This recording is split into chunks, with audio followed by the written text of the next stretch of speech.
le choix du SMS et ses composantes. Beaucoup d'entre vous sont entrepreneurs, ont beaucoup de profils différents. Certains sont en profession libérale. Il y a différentes activités. Et c'est pour ça aussi que je voulais faire cette formation. Je trouvais qu'elle était pertinente parce qu'en fait, en fonction de votre activité, le choix de votre CMS peut être différent. Donc, le choix du CMS, mais aussi ses composantes. Ça veut dire les fonctionnalités de votre site. C'est tout ce qui est lié aux vitesses de page, par exemple, aux formulaires ou alors d'autres fonctionnalités avancées, et aussi le logo, mais aussi, par exemple, si vous vendez, vous faites du e-commerce. C'est intéressant de savoir en amont, avant le choix du SMS, du CMS, pardon, de bien savoir que tel ou tel CMS est adapté pour le e-commerce. Donc, c'est ce que nous allons voir aujourd'hui. Ouais. Alors, moi, pour faire une petite présentation, moi, je m'appelle Geoffrey Pin, je suis consultant indépendant francophone dans le domaine du référencement naturel et sur Google AdWords.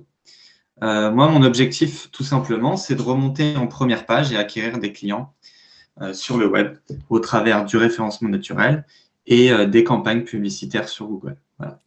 J'ai mis cette slide en fait aussi pour vous permettre d'accéder à un guide que j'ai fait gratuitement qui vous permettra en fait de comprendre toute la mécanique de Google et du référencement naturel et de se former pour se spécialiser dans ce domaine si vous avez un intérêt, vous êtes désireux d'apprendre. Voilà, il y a tous les éléments, j'ai bien mis en avant tous les impacts, tout ce qui est lié au référencement naturel, et j'ai fait la même chose pour Google Ads. Voilà. Donc, vous pouvez le consulter, le lien est dans la présentation. Voilà. Pour que ça soit une formation un peu plus ludique et plus pratique, j'ai fait le choix en fait de prendre l'exemple d'une femme qui s'appelle Claire Durand, qui est québécoise à Montréal, qui est avocate et spécialisée dans le droit du travail. Elle, c'est une entrepreneuse qui a pour objectif de toucher toutes les personnes qui ont une problématique juridique dans le domaine du travail, que ce soit les employeurs, les employés, que ce soit des problématiques de salaire, de harcèlement, tout ce qui est lié au travail. Elle aimerait bien acquérir des clients à Montréal, mais aussi aux villes aux alentours. Et elle veut pas faire de publicité, elle veut pas payer, elle veut acquérir des clients naturellement sur son site. Voilà, elle a un budget assez serré et c'est ce que nous allons voir aujourd'hui dans cette formation. Voilà. Donc, si vous avez toutes les formations, on prendra toujours l'exemple de Claire. Je pense que c'est assez sympa parce que du coup, elle est un peu représentative de l'audience qu'on a aujourd'hui. Voilà, c'est une profession libérale, donc je pense que vous pourrez vous retrouver dans son exemple. Voilà. Donc, aujourd'hui, on va parler de ce qu'est tout simplement un CMS. Peut-être que certains d'entre vous ne savent pas ce que c'est. De savoir les plus utilisés, parce que des CMS, il y en a des centaines, peut-être même voire des milliers. Il y en a énormément. Et on va prendre les 10 premiers, les principaux finalement. Et ensuite, en fonction de votre activité, on va voir lequel CMS s'adapte le mieux à votre activité. Ensuite, on va voir pour chaque CMS, on va voir ce qui va et ce qui ne va pas dans les CMS, pourquoi il faudrait le prendre et pourquoi il ne faudrait pas le prendre, justement. Ensuite, Claire fera un choix dans son CMS. On verra quel choix elle fera et en fonction de ce choix, elle aura différents obstacles. Il faudra qu'elle choisisse un template pour son site, quel visuel, quel design de site elle voudrait.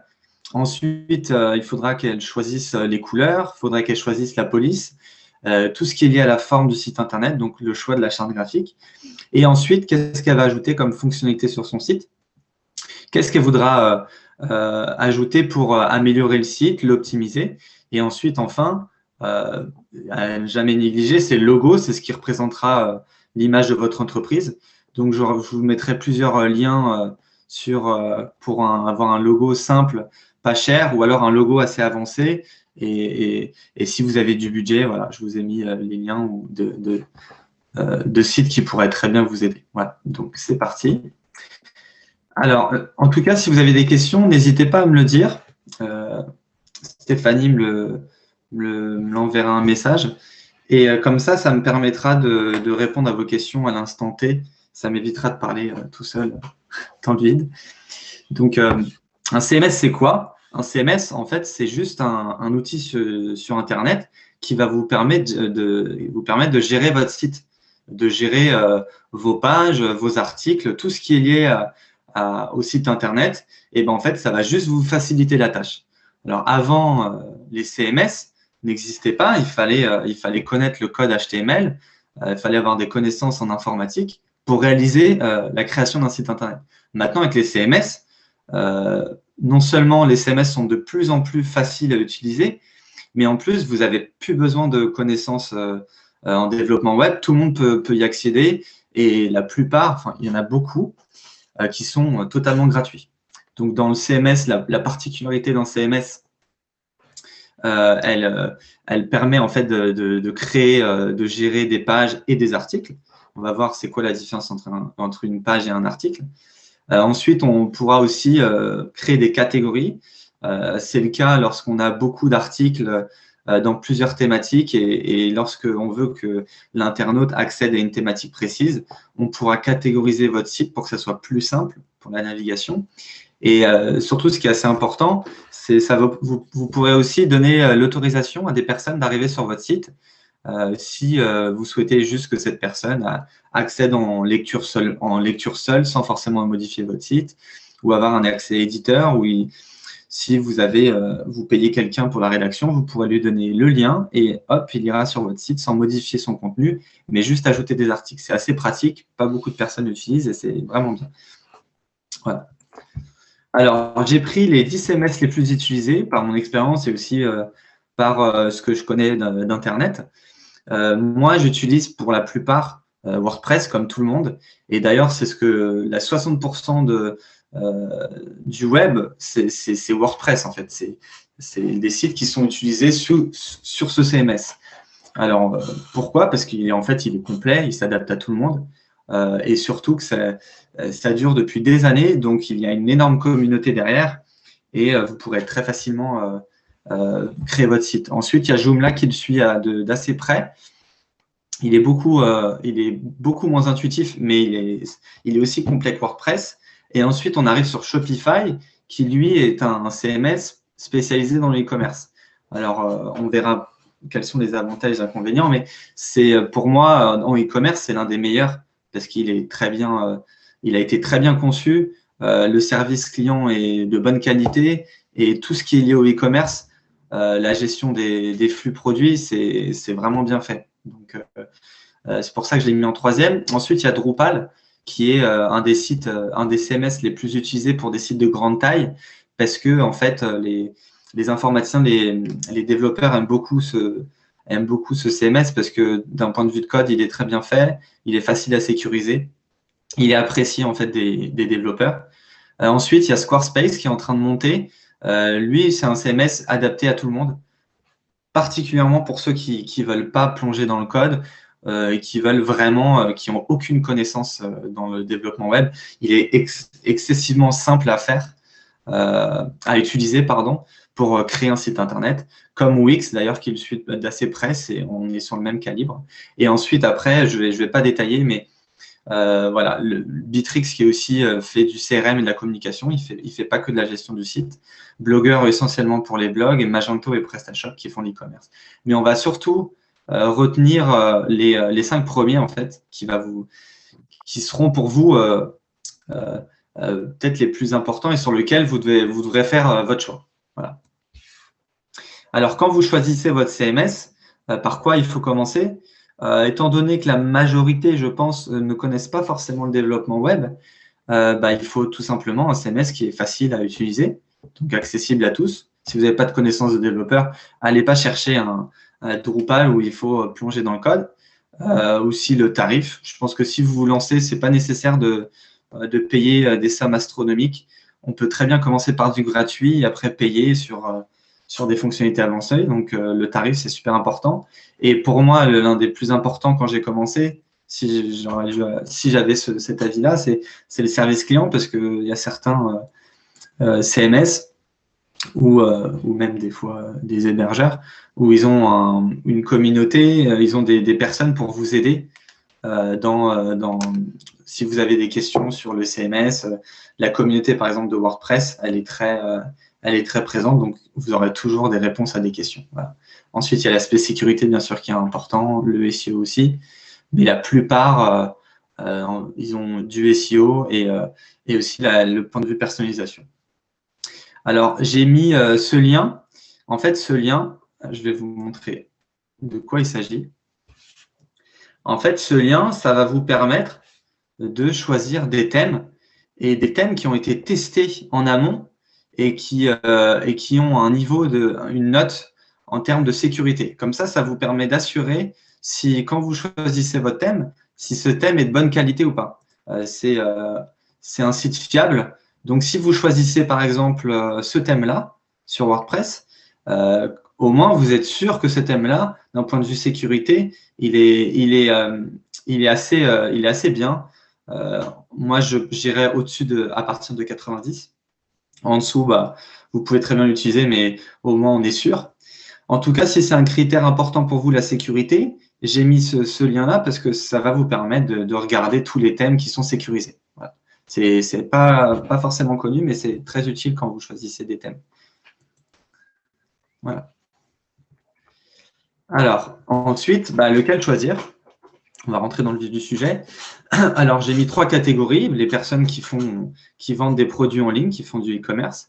Les personnes qui n'ont pas forcément envie de plonger dans le code et qui veulent maximiser la personnalisation de votre site, qui soit à votre image.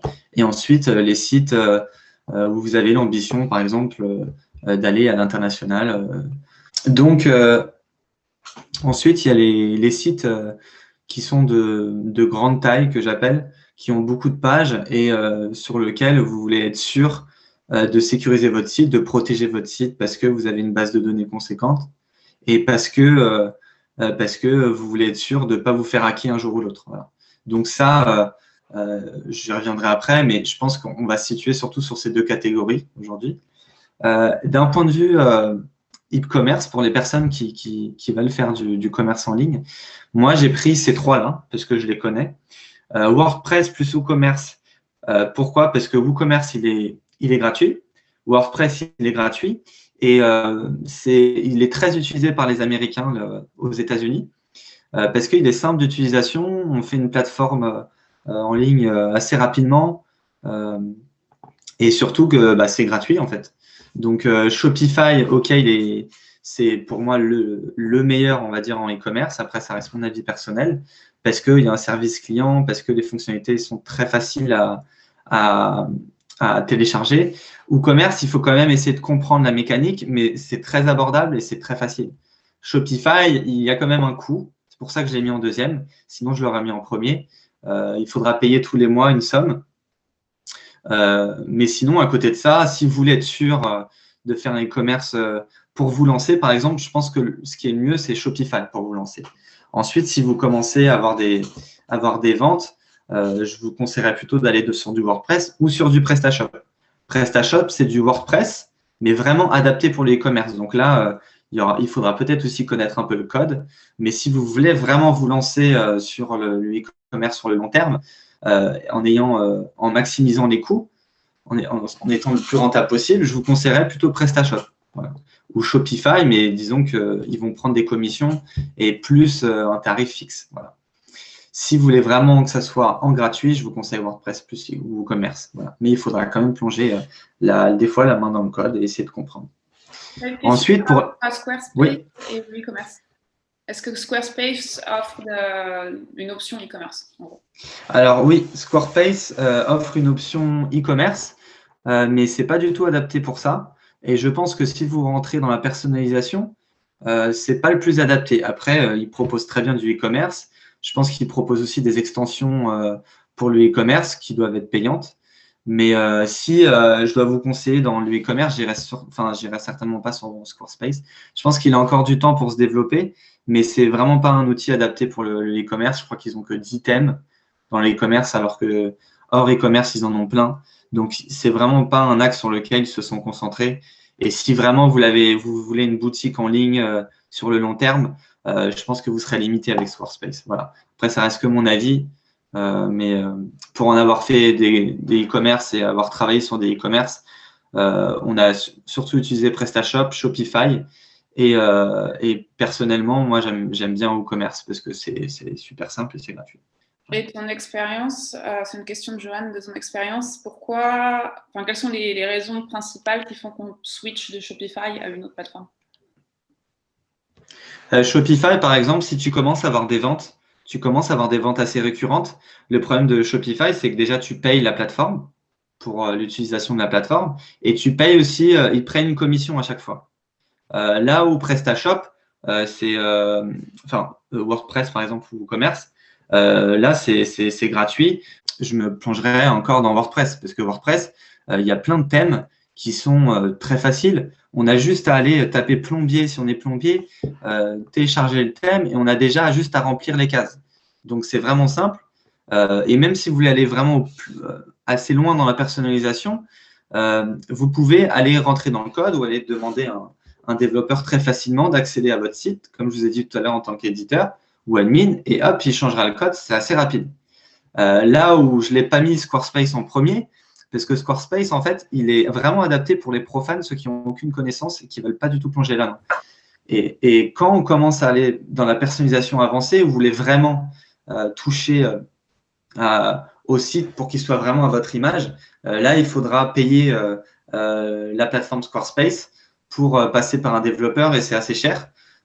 Faut savoir que Squarespace, le code, il vous appartient pas, vous pouvez pas le bouger. C'est Squarespace qui en a, qui en est propriétaire de votre code. WordPress, le code, il vous appartient, il est à vous. C'est là où pour moi il y a une grosse différence, c'est que quand vous commencez à avoir du trafic, vous voulez avoir un site avec des fonctionnalités bien précises, je me redirigerai vers WordPress. Squarespace, ce qui est bien aussi, il y a pas mal de fonctionnalités, mais elles sont assez chères et elles sont en anglais. Donc, pour ceux qui ne sont pas anglophones, voilà, c'est un peu, ça peut être assez vite compliqué. Mais sinon, après, le service client aussi est pas forcément top. Bon, après, moi, je n'ai pas une utilisation quotidienne de Squarespace. J'ai utilisé une fois pour vous dire, c'était juste après la formation pour vraiment m'y mettre à fond.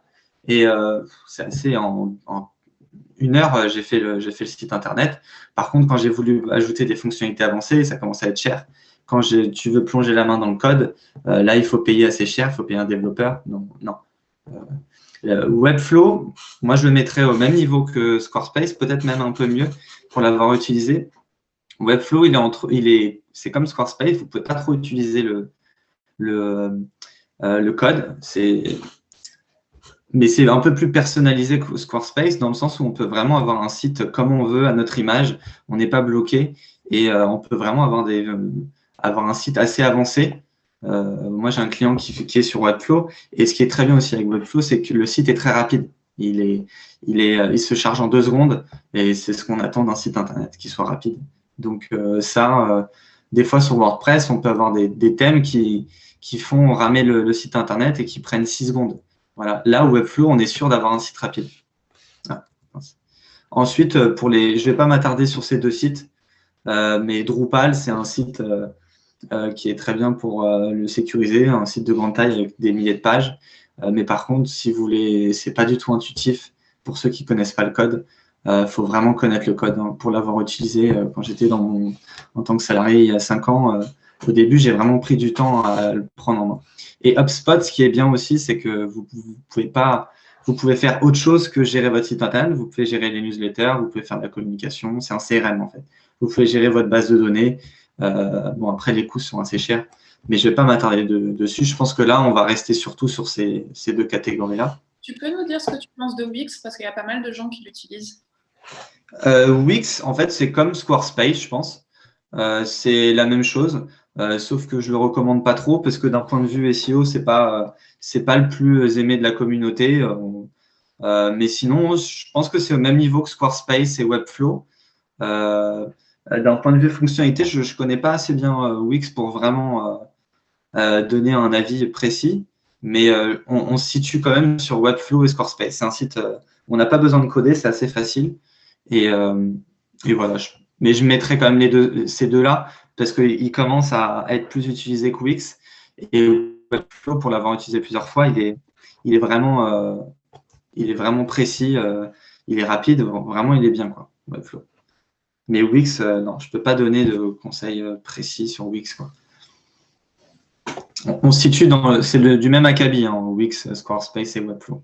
Les CRM. Alors le CRM, par exemple, si par exemple quelqu'un remplit un formulaire de contact sur votre site, vous le recevrez dans votre boîte de réception. Mais le CRM, lui, il va prendre en compte cette donnée-là et vous pourrez après, avec cette donnée-là, la gérer. Tiens, je vais la mettre dans ma base de données, je vais envoyer des newsletters à cette personne-là, je vais la mettre dans telle catégorie parce que ce client-là, c'est cette typologie-là. Un CRM, c'est juste la gestion en fait de votre base de données, c'est tout. Ça permet aussi de surtout bien garder au chaud vos données clients en fait et pas les laisser s'échapper. Vous pourrez vraiment exploiter les données. Après, le CRM, vous n'êtes pas obligé de… Vous pouvez prendre des CRM à part. Hein. Il y a beaucoup de CRM à part qui peuvent être aussi très bien, qui gèrent aussi les mails. Je ne vais pas m'attarder sur le CRM, mais quand on est un petit site de petite taille, on n'est pas obligé d'utiliser un CRM. Alors, maintenant, Claire, elle a fait son choix. Et étant donné qu'elle est avocate, elle pense prendre WordPress ou Squarespace parce qu'elle n'a pas envie de se casser la tête. Voilà. Donc, WordPress, comme je vous l'ai dit tout à l'heure, c'est très facile et très intuitif. En quelques secondes, on peut… En quelques… Non. Peut-être non, quand même. En quelques heures, on peut assez vite comprendre la mécanique.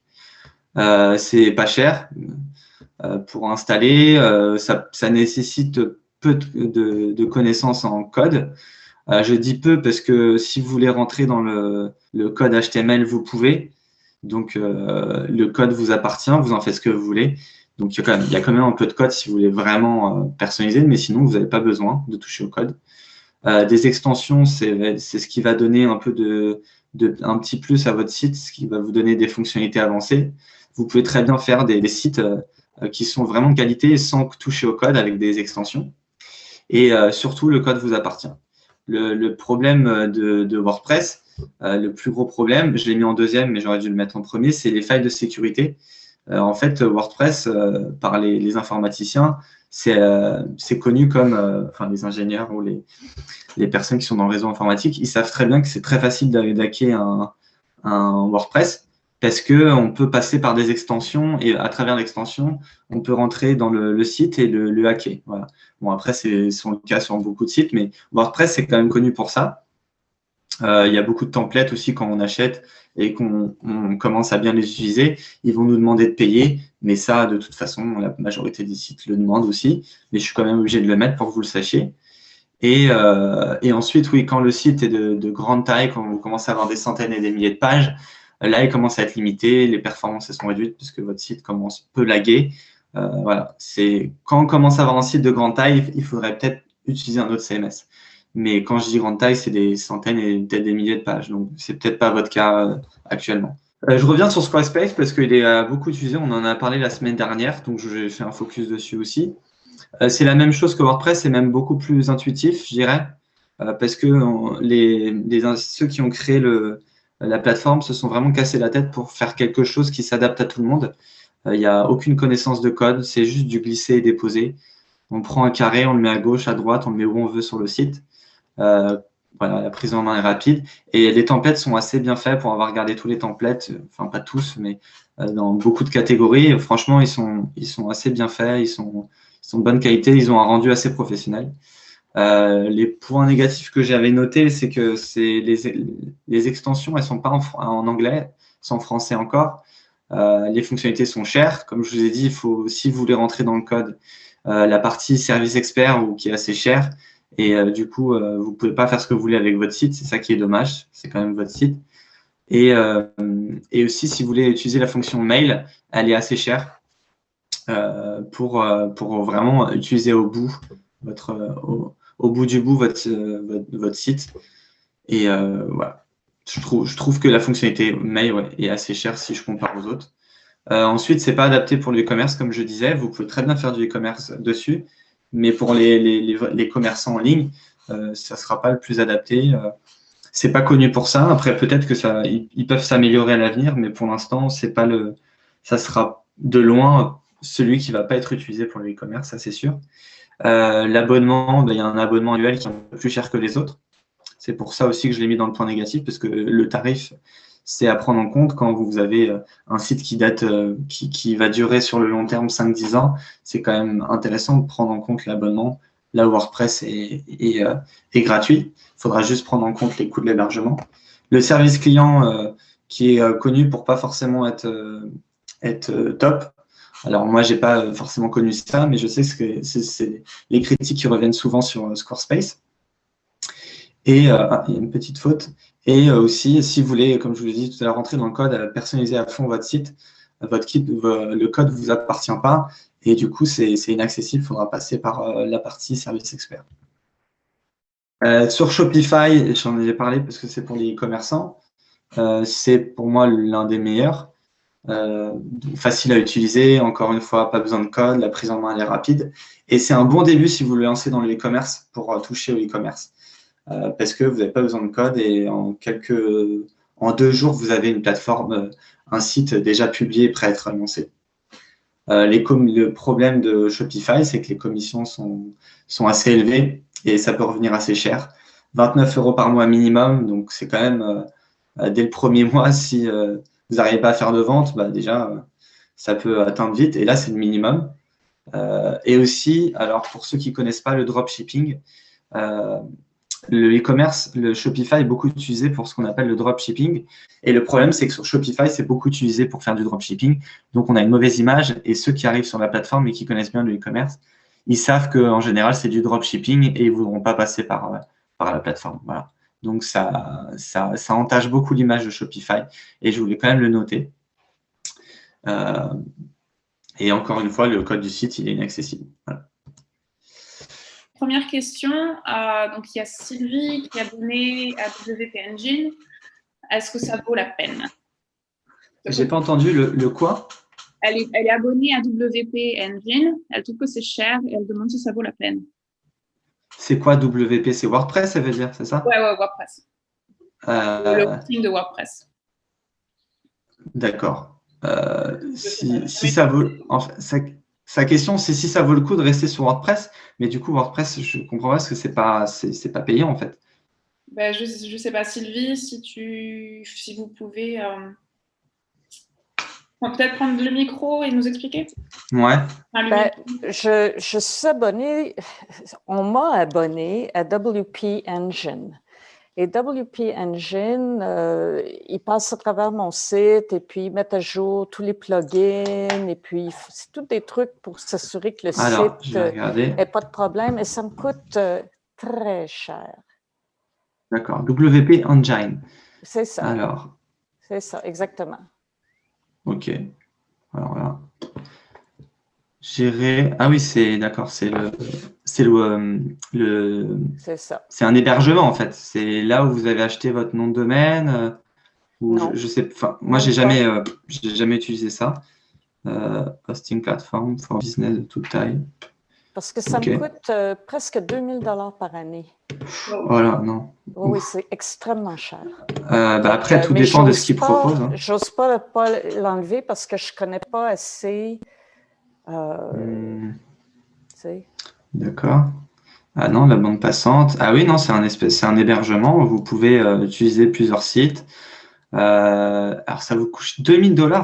Ça me coûte 1400 $ par année pour être exact. Ah oui. Si vous voulez juste utiliser un site internet, vous voulez mettre en avant quelques pages avec juste l'utilisation d'un nom de domaine, non, je vous conseillerais de partir de WP Engine. C'est pas forcément fait pour vous et de prendre un autre hébergement, par exemple Hébergement Canada ou Hosting Papa, je crois que c'est ça le nom. Alors, c'est comme un GoDaddy, c'est la même chose?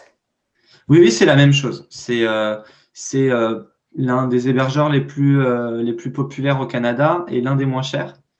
Parce que moi, j'achète, mais OK, alors parce que j'ai seulement 2 sites WordPress. D'accord. Même si vous passez par un autre hébergement, ça sera toujours moins cher en tout cas.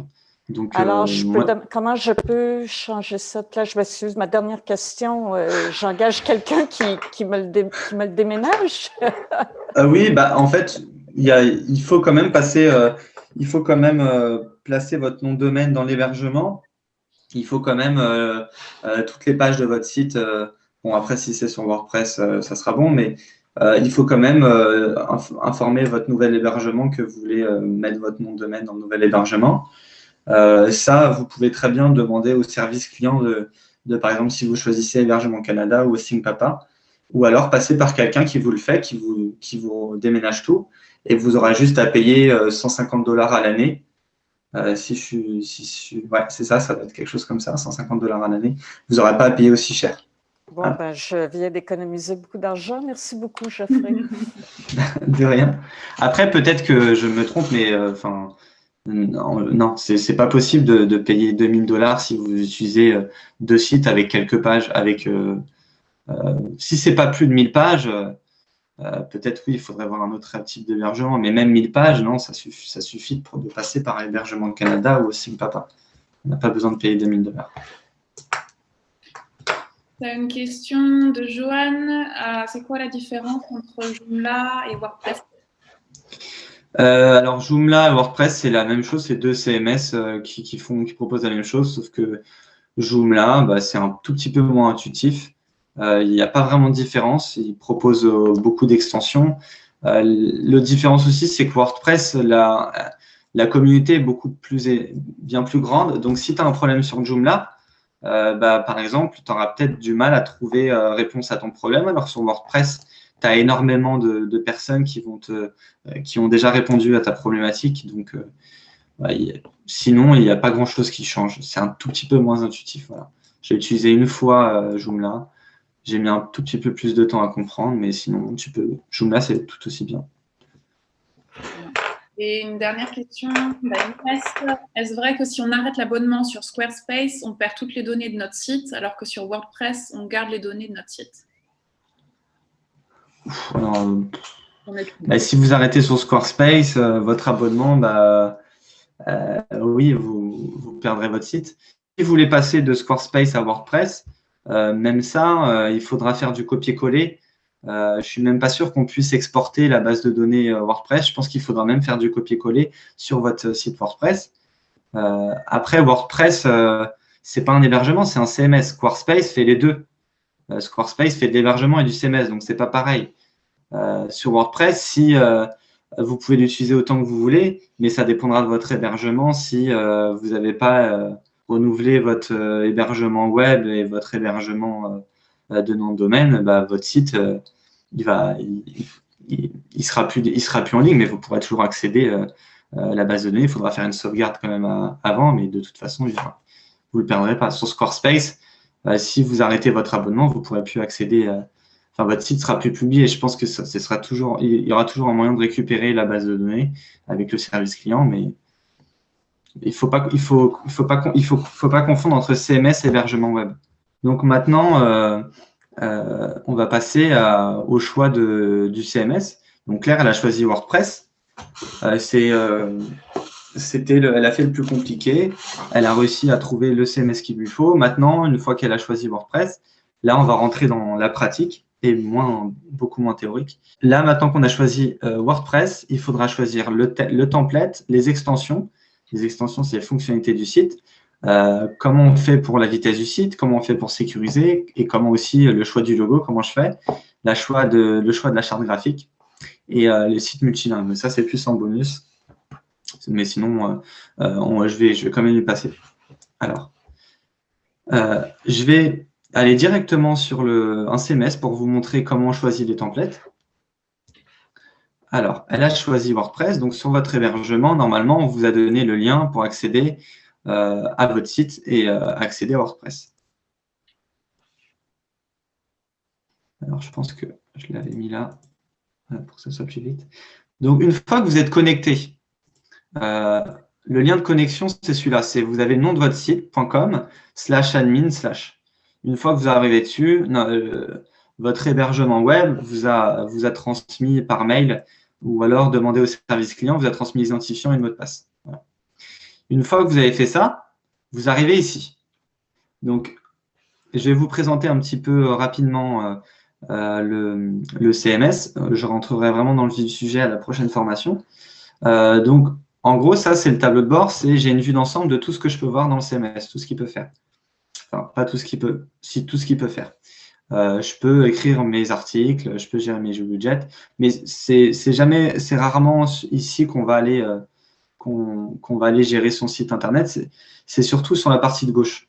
Donc, je vais surtout aller créer mes articles. Donc là, je peux ajouter des articles, je peux ajouter des catégories, on verra ce que c'est après. Je peux ajouter des pages, je peux gérer les commentaires, gérer les images, mais surtout, quand je commence mon site internet, je veux choisir un thème. Alors, je vais faire apparence et thème. Elle, Claire, elle est avocate, elle veut un thème assez rapide, assez élégant et elle ne veut pas forcément se casser la tête aussi à bouger beaucoup de choses. Voilà. Donc, apparence, thème, je vais faire ajouter et je vais chercher un site internet, un template qui me correspond. Alors, je peux très bien taper le nom de ma profession. Elle est avocate. Là, je vais mettre lawyer.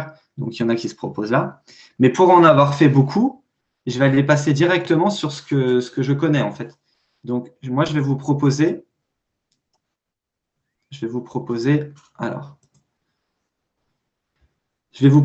ceux-là, en fait. Astra et Elementor. Alors, pourquoi? Parce que, en fait, ces templates-là, ils sont assez connus parce qu'ils sont très rapides. C'est les templates qui existent, qui sont les plus rapides sur WordPress. Et sur ces templates-là, vous pourrez faire pas mal de choses. Voilà. Donc, je vous conseillerais d'aller directement, si vous voulez prendre Astra, vous faites copier-coller. Vous allez sur Astra, et dans Google, je pense que c'est celui-là. Ouais, c'est celui-là. Et là, vous pourrez choisir votre template. Vous pourrez faire une idée du template. Voilà. Vous pouvez cliquer sur ce lien, pardon. Et ensuite, par exemple, si vous êtes jardinier, vous pouvez taper jardinier. Vous tapez le nom de votre activité pour aller chercher un template qui correspond à ce que vous voulez.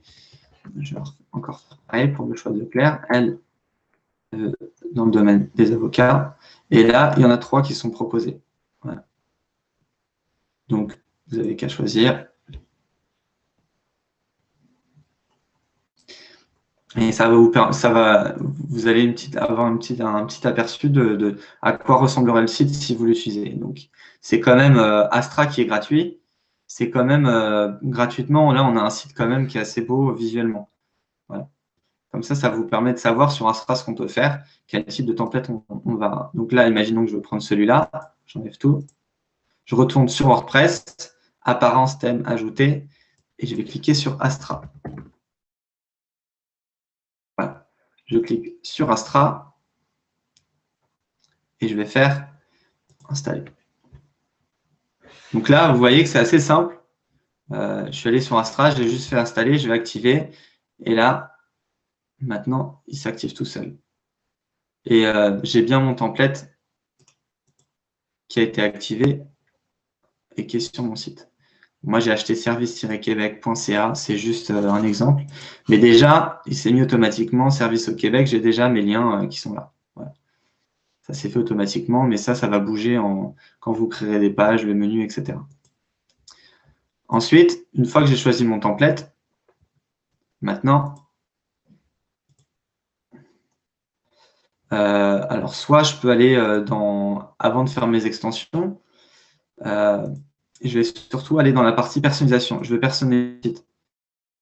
Alors, je vais cliquer sur apparence, personnaliser. Là, c'est vraiment, on parle de la forme du site, les couleurs, le choix de la police, les marges. Personnalisez vos pages, que ce soit vraiment comme vous le souhaitez. Yoast qui va vous faciliter pour la rédaction des articles. SSL pour sécuriser votre site. Asset cleanup, etc. Imagify, Jetpack, Updraft. Donc ça, on va le faire maintenant. Alors, pour aller à ajouter les extensions, maintenant, je vais faire extension, ajouter.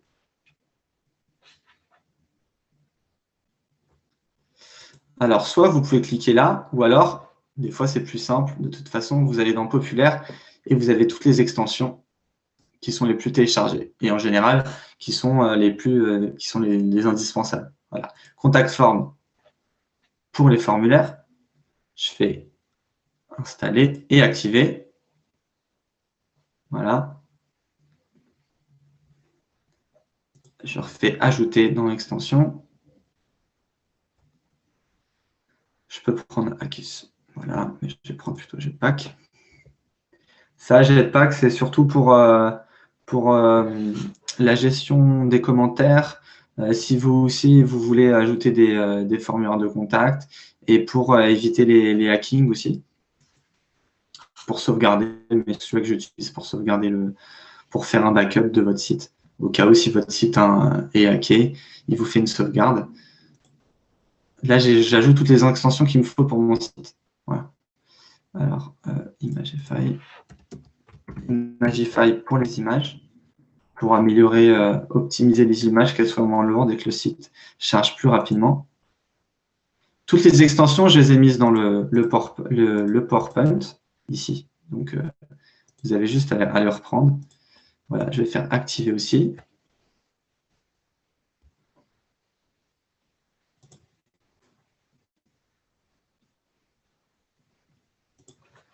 SSL.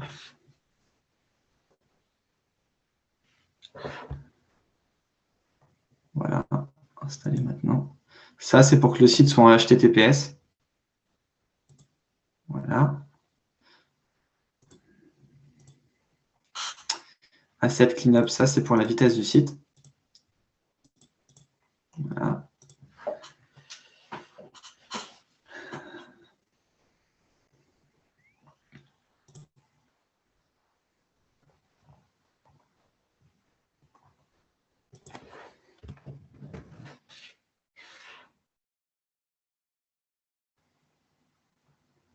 Installer maintenant. On verra dans l'autre formation après comment configurer toutes les extensions. Pour la plupart, elles sont simples, mais par exemple pour celle-là, cette cleanup, il faudra quand même le paramétrer. Ça prend un peu de temps, c'est pas forcément évident, mais une fois que c'est fait, franchement, il va améliorer votre site, la vitesse du site. Vraiment, vous pouvez passer de 5 secondes à 2-3 secondes quoi, pour chaque page, donc c'est vraiment bien. Ensuite, Yoast et Elementor qui sont les deux. Bon, après, je ne vais pas ajouter celui-là, c'est pas le plus important, mais Elementor et Yoast. Alors, Elementor qui est vraiment bien. Elementor, c'est une extension qui s'appelle du drag and drop, ce qui va vous permettre de faire du glisser-déposer. Elle est concurrencée avec Divi et avec un autre, je ne sais plus comment il s'appelle, WP Bakery. Et maintenant, Elementor, c'est l'un des plus faciles à utiliser, les plus rapides. Donc, je vous conseillerais Elementor, si vous avez le choix entre Elementor et les autres. Et ensuite,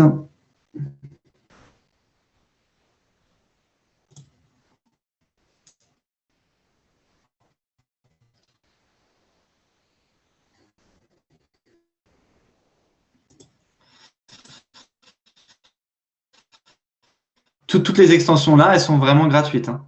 Il n'y en a aucune qui est payante. Voilà. Je vais vous montrer, je ne vais pas forcément rentrer dans le vif du sujet comment créer une page, je vais quand même vous montrer quand je crée une page, à quel point c'est assez facile de créer une page et de faire déjà la page d'accueil assez rapidement. Voilà. Donc là, je vais faire page, ajouter. Là, j'ai ajouté toutes mes extensions. Tout ce qu'il fallait pour mon site, les indispensables, je les ai ajoutés. Je n'ai plus rien d'autre à ajouter. Voilà. Maintenant, je vais faire ajouter une nouvelle page.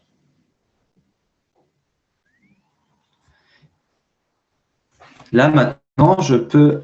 Normalement, il y a un petit Elementor. Là, je vais mettre le titre. Elle est avocate.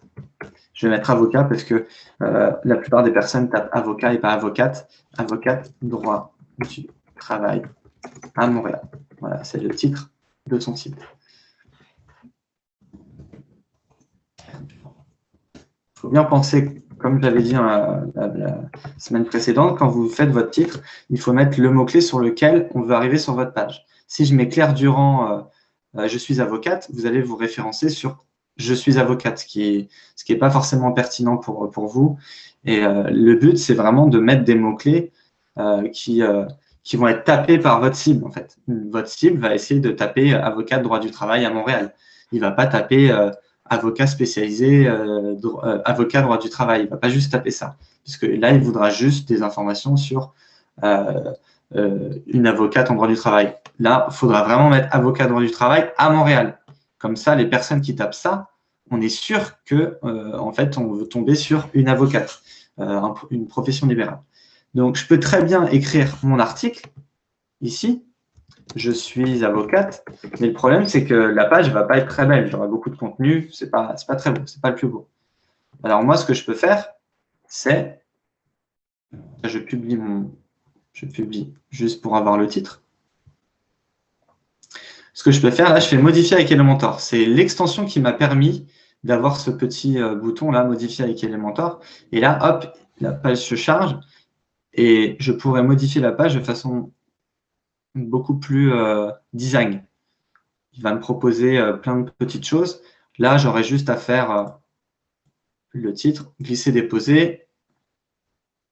Voilà, je vais mettre mon titre. Claire Durand.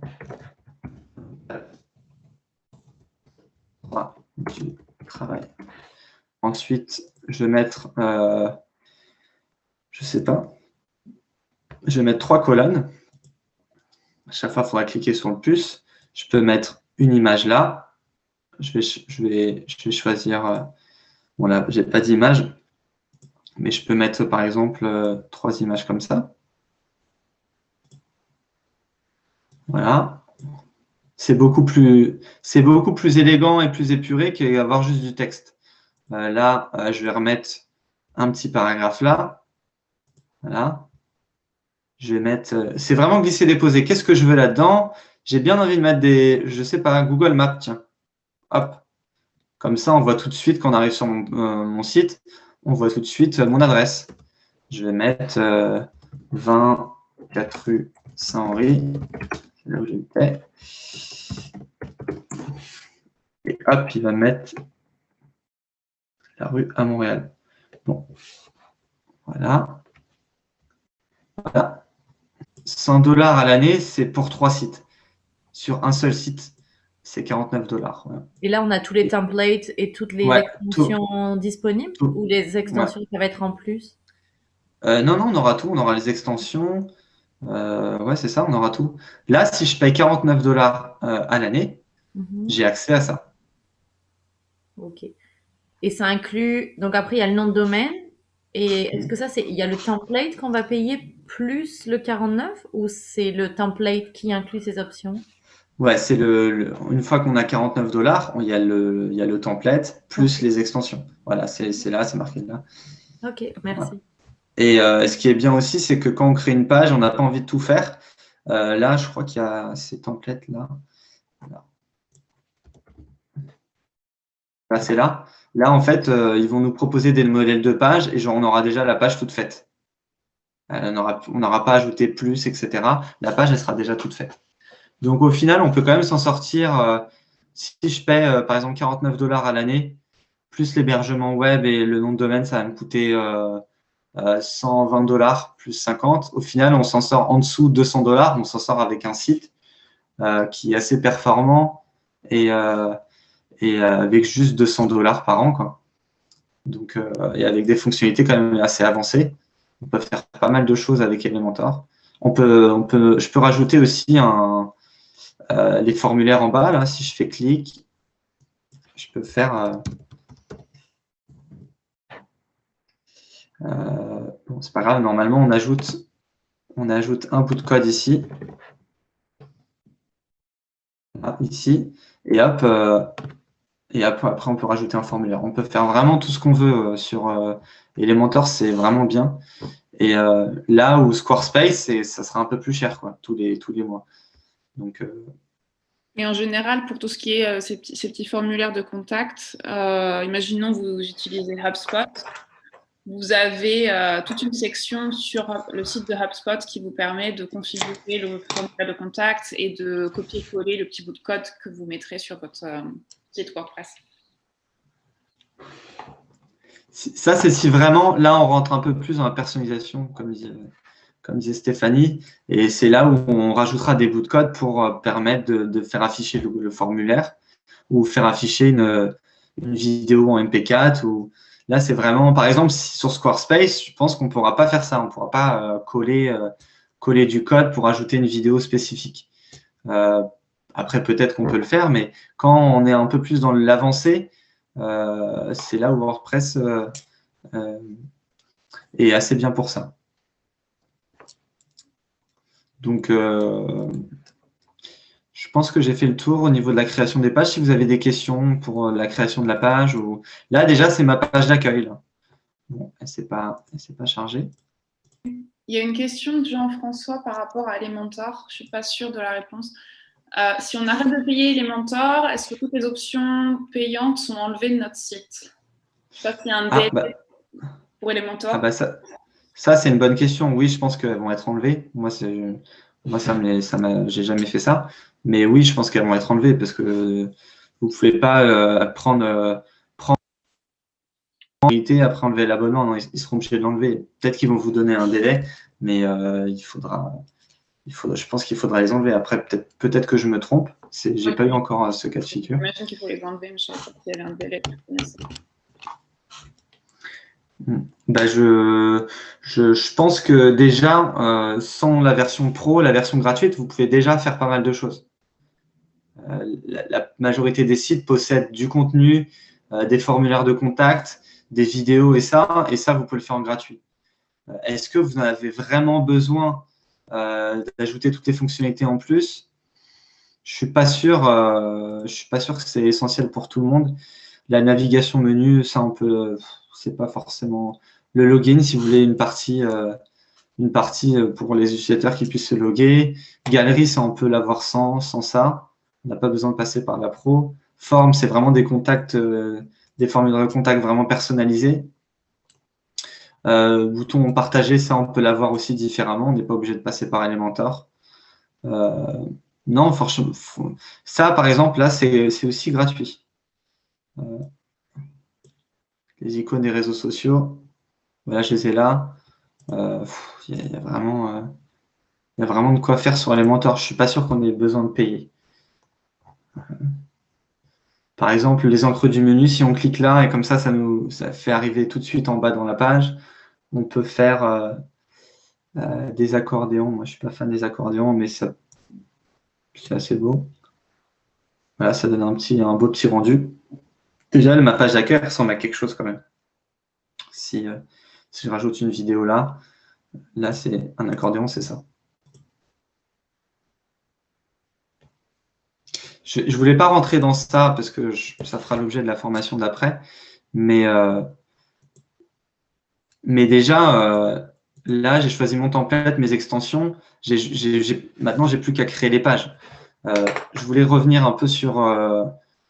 je pense que j'ai fait le tour. Là, ma page d'accueil ressemble à ça. Voilà. C'est ce que ça, c'est publié publiquement en fait sur Internet. Tout le monde peut accéder à cette page. Donc, franchement, on peut déjà faire un truc pas mal. Je vais revenir sur le PPT.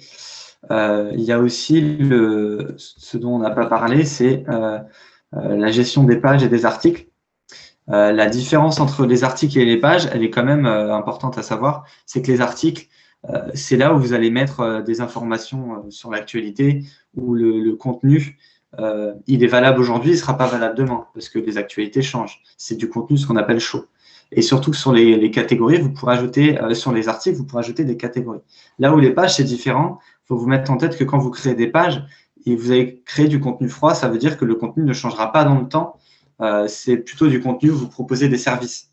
Par exemple, dans le cas de Claire, elle va proposer des services dans le droit du travail, pour le harcèlement du travail, pour les accidents du travail, etc. Ça va faire l'objet d'une page. les articles, elle sera obligée de parler, par exemple, qu'est-ce que le harcèlement au travail, comment gérer comment gérer les accidents au travail, comment faire. Voilà. Il faut vraiment prendre la distinction. Il ne faut pas créer des pages alors que ce sont des articles. Les articles, il y a une notion de temporalité, là où les pages, c'est vraiment statique, vous allez proposer votre service. Ensuite, vous pouvez ajouter des catégories et des étiquettes. Les catégories, c'est pour chaque article, par exemple. Je pense que je vous laisserai lire ça après. Je voulais juste vous expliquer la différence entre les catégories et les étiquettes. Si vous vendez des vêtements pour les hommes, vous allez vendre des t-shirts, des shorts, des pantalons, des chaussures. Pour les femmes, des pulls, des chandails, etc. Ça, c'est des catégories. Dans la catégorie t-shirt, je vais mettre t-shirt rouge, t-shirt noir, t-shirt Nike, de plusieurs marques, etc.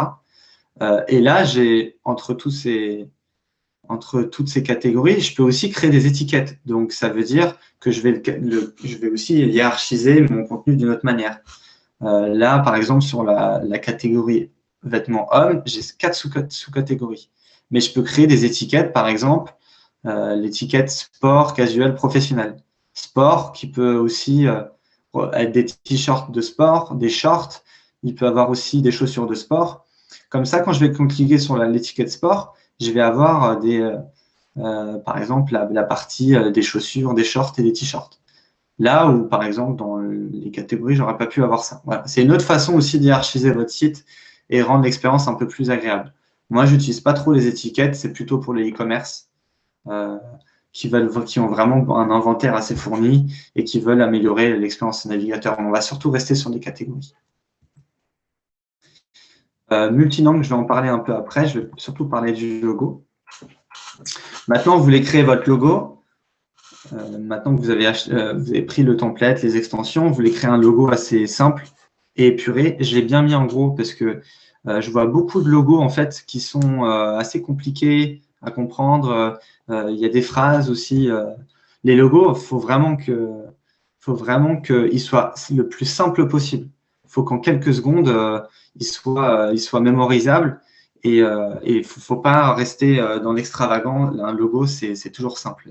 Les logos les plus simples, c'est les plus grandes entreprises comme Nike, Apple. Voilà. Il faut vraiment prendre ce qui te fait le plus simple. Voilà. Je préfère insister là-dessus parce que je vois beaucoup de logos qui vont dans tous les sens. Alors, si vous voulez pas forcément mettre du budget, j'ai mis ces liens-là. En fait, c'est des logos qui vont se créer automatiquement en fonction du nom de votre site. Ensuite, si vous voulez mettre un peu le prix à Logomaster, c'est l'intelligence artificielle. Il va sélectionner en fonction de ce que vous aimez, il va vous proposer un logo. Et si vous voulez un logo personnalisé ou vous voulez vraiment à votre image passer par des développeurs, je vous recommande ces 3 plateformes qui proposent des freelances de la création de logos. Ça peut revenir assez cher, attention. Et si vous voulez personnaliser vous-même, gratuitement, il y a Photoshop en ligne qui est gratuit, qui s'appelle Photopea. Là, je vais quand même aller sur Logo Génie juste pour vous montrer qu'on peut avoir des logos assez sympas rapidement. Claire Durand, elle va avoir un logo. Tapez ça. Un logo. Voilà. Vous pouvez très bien prendre les autres liens, mais j'ai pris celui-là en exemple parce que c'est le plus simple et le plus rapide. Il fallait que je dise ça pour que ça soit assez long, mais normalement, c'est plus rapide.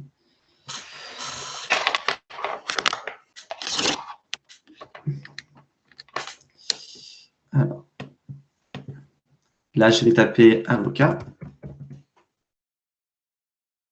Là, il m'a déjà proposé des logos. Je ne vais pas prendre des logos. Par exemple, un logo comme ça, si j'enlève Claire Durand, il est très bien. Très simple. Voilà, je vais enlever ça. Je peux même mettre c'est Durand. Voilà, pas besoin de... Là, j'ai déjà un logo qui est bien.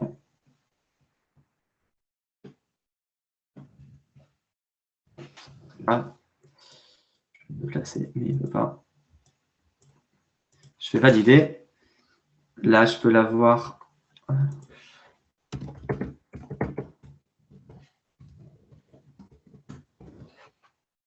J'ai changé mon logo. Et après, je l'ai en mauvaise qualité, ou sinon, je peux l'avoir. je peux l'avoir en payant. Je paye 81 $ et j'ai un logo où il me le donne sur plusieurs formats et je peux l'utiliser sur les réseaux sociaux, etc. Donc déjà, en l'espace de 2 minutes, j'ai quand même un logo pas mal de bonne qualité qui est accessible.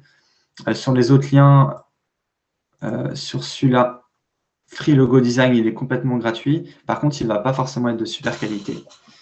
Je vous quand même conseille, si vous voulez investir dans votre entreprise, je vous conseille quand même de passer par Logo Master ou de payer le logo.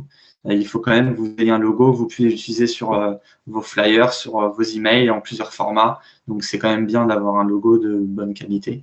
Et c'est surtout que c'est super important pour l'image de votre marque. Parce que ce logo, il va être diffusé sur tous les outils de communication. Donc, moi c'est GP, Geoffrey Pin, c'est assez rapide. Voilà. On distingue tout de suite que c'est Geoffrey Pin. SDE, c'est assez bien, les couleurs, il y en a 2, pas plus. Voilà. Alors, bon, je pense que j'ai passé en revue un peu toutes les problématiques avant la création du site internet.